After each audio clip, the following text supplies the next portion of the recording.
Dear students, this is Praveen Kumar Agrawal from BV Department, Rotary Institute of Management and Technology, Chandosi. Welcomes you in today's lecture of Principles of Economics. In today's lecture of Principles of Economics, we will study the topic Nature and Scope of Economics. इस topic में हमें study करना है कि economics का nature क्या है और उसका स्कोप क्या है। जैसा हमने पहले भी पढ़ा है कि जो इकोनॉमिक्स है वो एक बहुत ही इंटरेस्टिंग सब्जेक्ट है। इंटरेस्टिंग सब्जेक्ट क्यों है? क्योंकि ये एनालाइज करता है कि किस तरीके से ह्यूमंस स्कार्स रिसोर्सेज का यूज करते हुए अपनी लिमिटेड नीड्स को कंप्लीट करते हैं और अपनी यूटिलिटी को मैक्सिमाइज करते हैं। इसके साथ साथ ये भी देखता है कि किस तरीके से लिमिटेड रिसोर्सेज का यूज करते हुए सोसाइटी अपनी ग्रोथ को अचीव कर सकती है। इसी वजह से ये एक इंटरेस्टिंग सब्जेक्ट है। जब हम नेचर और स्कोप की बात करते हैं तो नेचर और स्कोप का मतलब होता है हम ये जानने में इंटरेस्टेड होते हैं whether the given discipline is an art और इट इज अ साइंस और इट इज अ पॉजिटिव और नॉर्मेटिव साइंस। ओके, तो हमें यहां पे मेनली फोकस करना है on the nature of the economics. इसको मैंने चार्ट में यहां डिफाइन कर रखा है। This is the nature of economics. It is either a science और इट इज एन आर्ट। जब हम साइंस की बात करते हैं तो या तो ये पॉजिटिव साइंस हो सकती है या फिर ये नॉर्मेटिव साइंस हो सकती है। तो पहले बात करते हैं इकोनॉमिक्स के नेचर की as a science.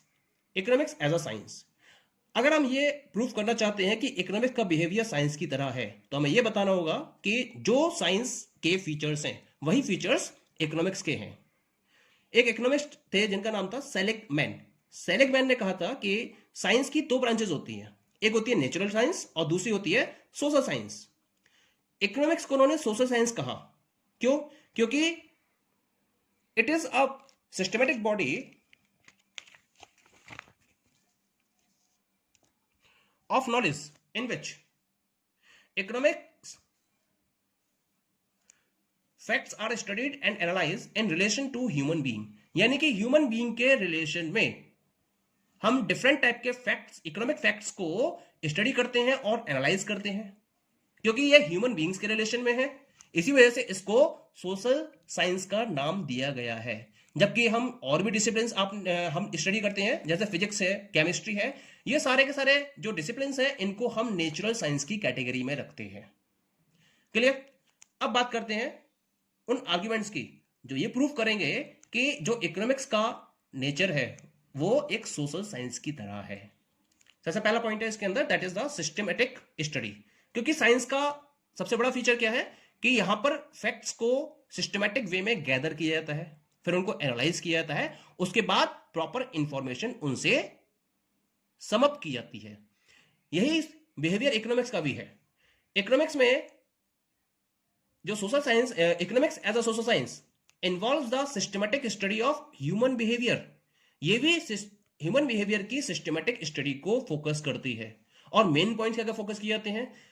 How the households are maximizing their satisfaction, how the producer is maximizing his or her profit, how the society is maximizing his total social welfare. इन पर्टिकुलर कॉन्सेप्ट्स को focus करते हुए हम क्या करते हैं, human behaviour को study करते हैं सिस्टमैटिक वे में। क्योंकि सिस्टमैटिक वे में साइंस भी स्टडी करती है और सिस्टमैटिक वे में इकोनॉमिक्स भी स्टडी कर रही है। इसी वजह से हम कह सकते हैं इकोनॉमिक्स का नेचर साइंस की तरह है। अब सेकंड पॉइंट की बात करते हैं। Second point is that is the scientific law. Scientific law क्या होता है? हमने डिफरेंट टाइप के लॉज को स्टडी करा है। लॉज को स्टडी करेंगे हम इकोनॉमिक्स से, जैसे लॉ ऑफ डिमांड है, लॉ ऑफ सप्लाई है, लॉ ऑफ प्रोडक्शन है। इनका जो नेचर होता है वो साइंटिफिक लॉज पर बेस्ड होता है। साइंटिफिक लॉ क्या होते हैं? Scientific laws establish cause and effect relationships between different variables, just like a social science. Social science के अंदर cause and effect के रिलेशन को एस्टेब्लिश करते हैं साइंटिफिक लॉ। इसी तरह से इकोनॉमिक्स में भी क्या होता है? इकोनॉमिक्स में भी जितने भी लॉज हैं उसमें कॉज एंड इफेक्ट के रिलेशन को शो किया जाता है। कैसे? जैसे लॉ ऑफ डिमांड में हम स्टडी करते हैं कि प्राइस और डिमांड के बीच में, यानी क्वांटिटी डिमांडेड के बीच में एक इनवर्स रिलेशन होता है। प्राइस कैसा? प्राइस कॉस्ट फैक्टर है या कॉस्ट वेरिएबल है, और जो क्वांटिटी डिमांडेड है वो इफेक्ट वेरिएबल है। तो यहां भी हम कॉज और इफेक्ट वेरिएबल के बीच में रिलेशन को स्टडी कर रहे हैं। इसी वजह से हम कह सकते हैं कि जो इकोनॉमिक प्रिंसिपल्स हैं या इकोनॉमिक लॉज हैं वो साइंटिफिकली बेस्ड हैं। ये कॉज एंड इफेक्ट रिलेशन को स्टडी करते हैं। Clear? The third point in relation to science या scientific behaviour is validity of the law. Laws of science are open to verification. हम science के लॉज को कहीं भी वेरीफाई कर सकते हैं। इसी तरीके से हम इकोनॉमिक्स के लॉज को भी कहीं भी वेरीफाई कर सकते हैं। जैसे ग्रेविटेशन लॉ है साइंस के अंदर, तो gravitation law all over world के अंदर कहीं भी एप्लीकेबल है, यूनिवर्सल एप्लीकेबिलिटी होती है। इसी वजह से इकोनॉमिक्स के लॉज की भी यूनिवर्सल एप्लीकेबिलिटी होती है। जैसे लॉ ऑफ डिमांड है।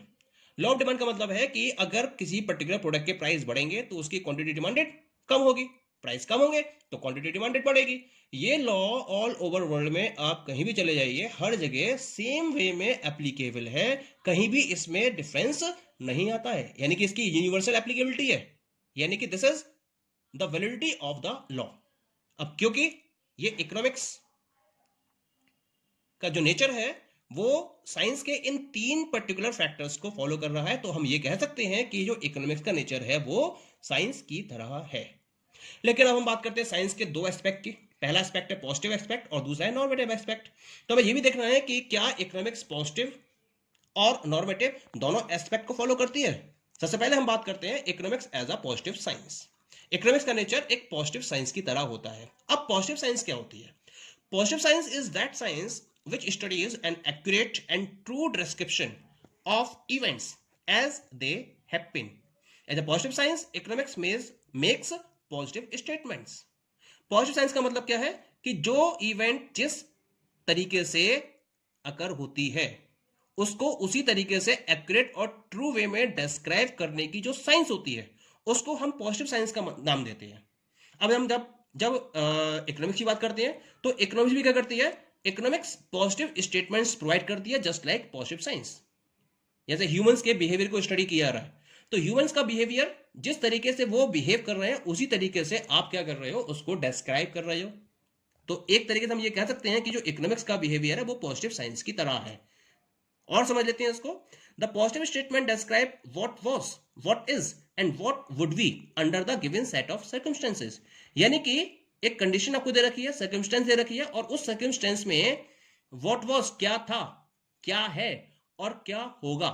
जब इन स्टेटमेंट्स के थ्रू आप किसी इवेंट को डिफाइन करते हो तो वो स्टेटमेंट पॉजिटिव स्टेटमेंट कहलाता है। इन सारे स्टेटमेंट्स के बारे में बात करें तो all these statements are capable of empirical verification. इनको आप एम्पिरिकली वेरीफाई कर सकते हो और उसके बेसिस पर इन स्टेटमेंट्स में कितना डिग्री ऑफ ट्रुथ है इसको भी फाइंड आउट कर सकते हो। ये सबसे खास बात होती है कि इनके थ्रू आप डिग्री ऑफ ट्रुथ को वेरीफाई कर सकते हो। The same is with the economics also. The study of positive economics tells us that wants are unlimited and the means satisfying them are scarce and have alternative uses. Economics में भी यही होता है। Positive economics में हम ये देखते हैं कि ह्यूमन वॉन्ट्स क्या है और स्कार्स मीन्स के थ्रू जिनके अल्टरनेटिव यूजेस पॉसिबल है, ह्यूमंस किस तरह से उन अनलिमिटेड वॉन्ट्स को कंप्लीट करते हैं। तो इस तरह से हम कह सकते हैं कि इकोनॉमिक्स का नेचर एक पॉजिटिव साइंस की तरह है। Okay, now we move to the next, that economics as a normative science. तो यहां आप देख रहे हैं कि हम इकोनॉमिक्स को नॉर्मेटिव साइंस की तरह भी कह सकते हैं। नॉर्मेटिव साइंस क्या होती है? A normative science is that science the study of which relates to what ought to B.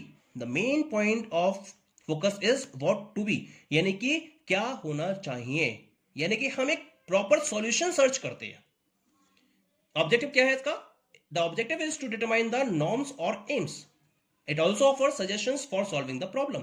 कुल मिला के जब हम दी हुई प्रॉब्लम या दिए हुए सर्कमस्टेंस में दी हुई प्रॉब्लम का बेस्ट सॉल्यूशन फाइंड आउट करते हैं और एक ऑब्जेक्टिव हम अचीव करते हैं तो हम कहते हैं उसको normative science. Same is in the economics also. Economics में डिफरेंट टाइप के सजेशंस प्रोवाइड किए जाते हैं उसके नॉर्मेटिव एस्पेक्ट को ध्यान में रखते हुए। जैसे प्राइस को किस तरीके से स्टेबलाइज्ड किया जा सकता है, इनकम को इस तरह से डिस्ट्रीब्यूट किया जाए जिससे कि वो इक्वल हो, rich should pay more taxes, rich person को ज्यादा टैक्स पे किया जाना चाहिए, and poor should get higher wages, poors को ज्यादा वेजेस मिलने चाहिए। यानी कि हम जितने भी स्टेटमेंट्स यहां देख रहे हैं, ये स्टेटमेंट्स कैसे स्टेटमेंट है? These are the normative statements, क्योंकि यहां पर प्रॉब्लम को सॉल्व करने का एक पाथ शो किया जा रहा है। ओके, तो हम ये कह सकते हैं कि इकोनॉमिक्स का नेचर कैसा है? It is having its normative science, normative aspect. Clear? तो ये प्रूफ हो गया कि इकोनॉमिक्स का नेचर साइंस की तरह भी है, और ये पॉजिटिव साइंस और नॉर्मेटिव साइंस दोनों की तरह बिहेव करती है। Point is clear? अब बात आती है last, the last point is कि इकोनॉमिक्स का बिहेवियर आर्ट की तरह भी है। अब आर्ट क्या होती है? Art is the practical application of knowledge for achieving some definite M.